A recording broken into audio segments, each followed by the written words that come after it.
Assalamualaikum warahmatullahi wabarakatuh. Kami dari kelompok 3 dengan mata kuliah retorika dan dosen pengampu Ibu Hilda Hilalia MPD. Di sini kami akan mereview buku yang judulnya Bicara Itu Ada Seninya. Oke, mulai dari saya.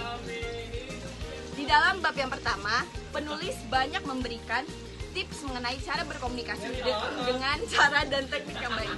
Tak hanya itu saja, penulis juga menyajikan mengenai bagaimana cara melatih logika dalam berbicara. Hal-hal yang menyebabkan seseorang menjadi takut untuk berbicara atau sekalinya bicara suaranya terbata-bata.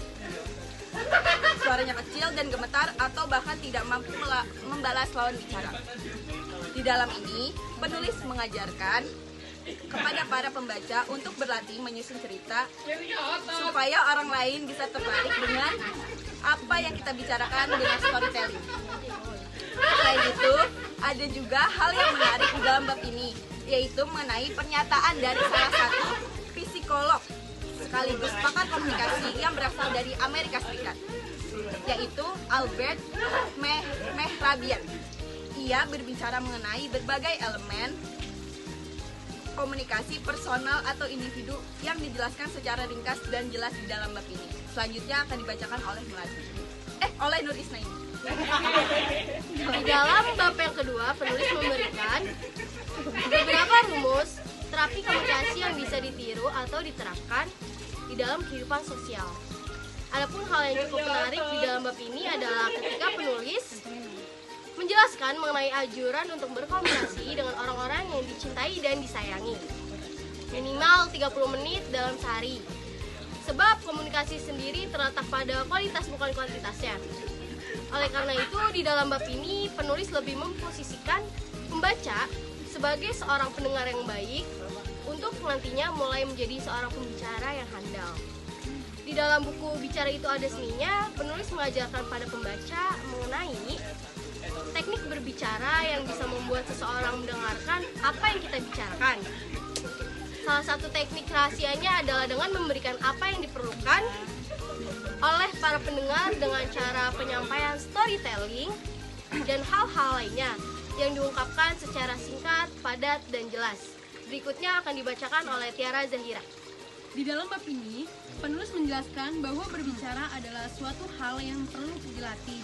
Memang akan ada orang-orang yang sudah mempunyai kemampuan yang lebih tinggi daripada orang lain. Akan tetapi, hal tersebut bisa dikejar oleh mereka yang rajin untuk berlatih. Di dalam bab ini, penulis berusaha untuk memberikan cara dan tips untuk melatih cara berbicara pembaca. Cara yang bisa pembaca lakukan antara lain dengan melalui latihan yang dilakukan secara rutin dan terus-menerus untuk menjadi seseorang yang pandai berbicara. Di dalam bab yang terakhir, penulis membahas sesuatu yang agak berbeda dengan pembahasan-pembahasan sebelumnya.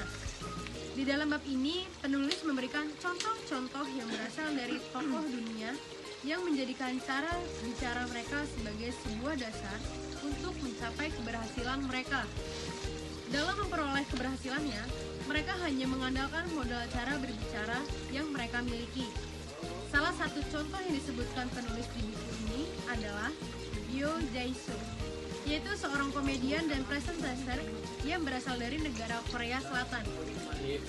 Kemudian penulis juga menyebutkan tokoh dunia seperti Barack Obama serta tokoh lainnya yang dijelaskan oleh penulis di dalam bab terakhirnya. Buku ini ditulis agar para pembaca bisa memahami tentang bagaimana teknik berbicara yang benar. Melalui buku ini, pembaca bisa belajar dari pengalaman orang-orang yang sudah sukses terkait rahasia inti komunikasi masing-masing. Apabila kita membaca buku ini dengan teliti dan runtut, maka rasa percaya diri untuk berbicara akan tumbuh dengan sendirinya di dalam diri kita. Buku ini adalah salah satu buku non-fiksi yang wajib dibaca oleh kita yang memiliki masalah dalam hal berbicara. Serta bagi para pembaca yang ingin mengetahui tentang dasar-dasar percakapan dengan orang lain. Selanjutnya dibacakan oleh Melati. Dalam hal berkomunikasi, kita tentu harus memikirkan lawan bicara. dan berusaha untuk tidak membicarakan diri sendiri. Hal tersebut bertujuan agar memberi kesan yang baik pada seseorang yang kita ajak bicara. Kata-kata yang berkesan dan menarik di dalam buku ini adalah penampilan yang rapi akan memberikan kesan yang bagus. Begitu juga dalam berbicara. Supaya kita bisa memberikan kesan yang bagus kepada lawan bicara, maka kita perlu mengetahui teknik berbicara dan bagaimana cara berbicara dengan bahasa yang rapi dan mudah dipahami. Itu semua menggambarkan bahwa semua yang sudah kita punya belum tentu akan memberikan kesan yang baik kepada orang lain. Namun, berbeda dengan berbicara, kita perlu melakukannya dengan hati-hati karena ucapan dapat membuat hati orang terluka, bahkan membuat kita terjatuh. Penampilan yang rapi, rambut tertata, dan dandanan yang mumpuni memang tidak boleh diabaikan. Akan tetapi, ucapan tetap menjadi hal yang sangat penting untuk kita kuasai. Sebab, ucapan merupakan sebuah sarana yang paling penting dalam menilai seseorang secara menyeluruh. Melalui sebuah ucapan, kita dapat memperoleh kesan yang baik dari orang yang kita ajak bicara. Serta juga kita bisa menunjukkan sisi menarik yang ada di dalam diri kita sendiri. Oleh sebab itu, pola pikir seseorang yang menunjukkan pemikiran yang logis itu perlu dilatih.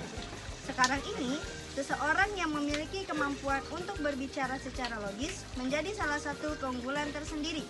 Untuk menciptakan sebuah ucapan yang logis, kita membutuhkan waktu yang cukup lama untuk melatihnya.